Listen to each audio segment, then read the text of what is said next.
Hi, my name is Karen Washington. I'm a gardener, farmer, and board member of the New York Botanical Garden. I have been involved with Bronx Green Up from the very beginning. My garden, the Garden of Happiness, was their first site. They have been instrumental in helping Bronx gardeners with resources, plant material, and education.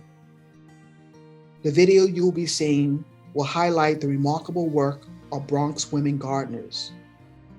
These women have been part of Bronx Green Up's network of Bronx community gardens and urban farms, past and present, particularly during this recent pandemic.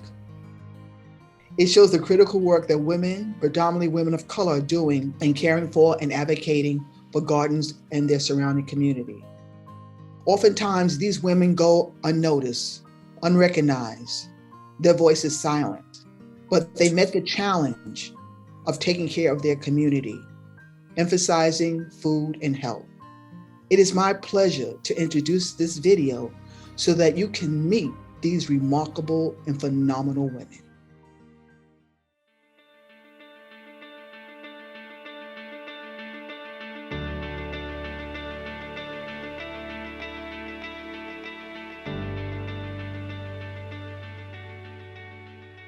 My garden is CS 134 Community Improvement Garden. Well, we started in 1979.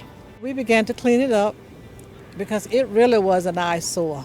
Then more community people start cleaning, help us with it. Then we said, why not do a community garden? So we got together and went to the planning board and got permission to use it. That's how we got started. I think we started in 98. I got a letter saying that we should get off the property, and we said, oh no, not that easy. So I started making phone calls, getting in touch with people, let them know about the letter, because they didn't give us no explanation, just tell us that our gardening days is over and we have to move. So we start calling, and then we form a coalition. So we went to work. We demonstrated, we went downtown, we went to City Hall, we marched, we had meetings, we got over 5,000 signatures because they wanted to build homes. And I have nothing against homes, but we also need green space. We work on the community, we work on children, we have activities in the garden, and thank goodness we were preserved. Is a sanctuary space where neighbors are able to come together and talk about issues affecting where we live. Not only that, we can talk about any type of issue that affects our community and find ways of making it better. The New Roots program is national and part of IRC that helps refugees, asylees to integrate into a new community. We partner heavily with community. So not only our refugee and asylee population are part of this garden, but community members, immigrant populations that live in the neighborhood, and just community members are part of this garden. Back in the 90s, there was an initiative to clean up the space. And what transpired after that was to keep it clean. We created a garden. We've got a connection with veterans, and we've actually had older veterans come out and be able to pick and experience gardening and a lot of times for the first time. I love the fact that you can come here and get lost into another world. The birds are chirping, the animals are moving about, and it really does feel like the oasis in the Bronx. Seeing the joy that we all have just to see things growing. And, I hear the saying, you reap what you sow. And this is such a good example of that. I like gardening, but my favorite part is like events we have, because it's like so many people and it's such good cheer.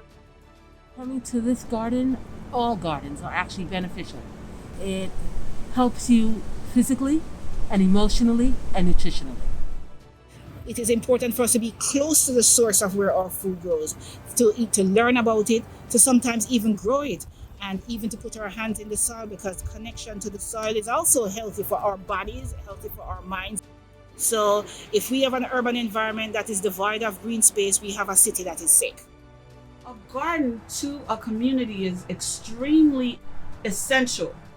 have learned so much about growing food and friends and a sense of community.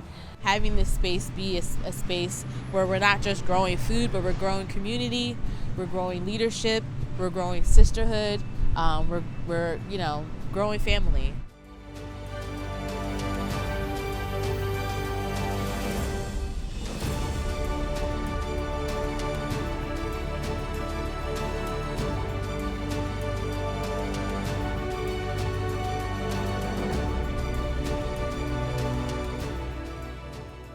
When New York City got hit with COVID-19, the biggest area that got hit the most was food.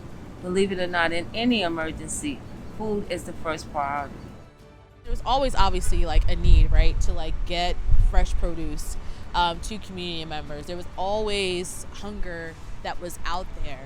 COVID obviously just exploded that. There was just this need more than ever for us as a collective to come together and leverage the herbs that we're growing, leverage the produce that we're growing, and feed our neighbors.